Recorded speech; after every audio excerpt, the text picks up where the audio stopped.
అందరికీ నమస్కారం. నా పేరు బాలు, ఏబీవీపీ సికింద్రాబాద్ జిల్లా కన్వీనర్ని.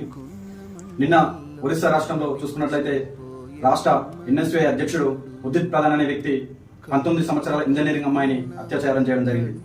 విద్యార్థులకు న్యాయం చేయాల్సింది పోయి విద్యార్థి ఆర్గనైజేషన్ అని పేరు చెప్పుకొని విద్యార్థులపై అగత్యానికి పాల్పడుతున్నటువంటి ఈ ఎన్ఎస్యూఐని తక్షణమే రాష్ట్ర వ్యాప్తంగా కాదు దేశవ్యాప్తంగా బ్యాన్ చేయాలని అఖిల భారతీయ విద్యార్థి పరిషత్ డిమాండ్ చేస్తుంది.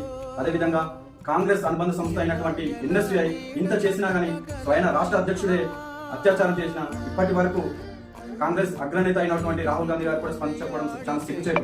ప్రతి క్షణం రాజ్యాంగం గురించి, మహిళల రక్షణ గురించి, ప్రజాస్వామ్యం గురించి మాట్లాడే రాహుల్ గాంధీ ఇంత జరిగినా కానీ ఎందుకు స్పందించడం లేదు?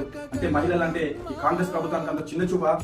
ఈ అత్యాచారానికి కారకులైనటువంటి ఉదిత్ ప్రధాన్ తో పాటు ప్రతి ఒక్కరిని బహిరంగంగా ఉరి తీయాలని అఖిల భారతీయ విద్యార్థి పరిషత్ డిమాండ్ చేస్తుంది. భారత్ మాతాకి జై.